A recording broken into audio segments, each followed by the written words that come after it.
Harihara Veeramallu trailer మొత్తం YouTube ని షేక్ చేస్తుంది. 24 అవర్స్ లో 47 మిలియన్ వ్యూస్ వచ్చాయి.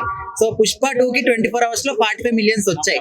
వ్యూస్ పరంగా క్రాస్ చేసింది కాబట్టి మరి కలెక్షన్స్ పరంగా కూడా క్రాస్ చేస్తుంది అనుకుంటున్నారా మీరు?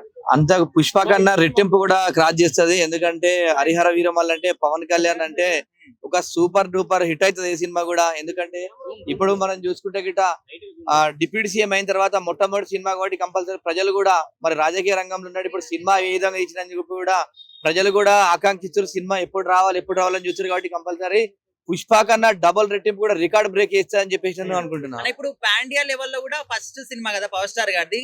మరి దేశవ్యాప్తంగా ఎట్లుంటుంది అనుకుంటున్నా 24th కి? కంపల్సరీ సూపర్ డూపర్ హిట్ గానే ఉంటది. దేశం అంతా కూడా మొత్తం ఇలా పవన్ కళ్యాణ్ గారు అంటే ఒక మన వరల్డ్ వైడ్ హీరో, అసలు దేశం కూడా కాదు. ఎందుకంటే ప్రపంచ దేశాల్లో ఉన్నటువంటి మన తెలుగు వారు ఎవరున్నా కూడా పవన్ కళ్యాణ్ గారి సినిమా వచ్చిందంటే ఫస్ట్ ఆఫ్ ఆల్ డ్యూటీలు కూడా బంద్ చేసుకొని ఫస్ట్ సినిమాకి వెళ్తారు. అంత క్రేజ్ కాబట్టి ఈ సినిమా బ్లాక్ బస్టర్ హిట్ అవుతుంది, సూపర్ డూపర్ హిట్ అవుతుంది. రికార్డులన్నీ కూడా బ్రేక్ చేసి ఇలా టాలీవుడ్ గానీ బాలీవుడ్ గానీ ఇలా అన్ని ఇండస్ట్రీలను కూడా రికార్డు కూడా బ్రేక్ చేస్తా అని చెప్పేసి అనుకుంటున్నాం.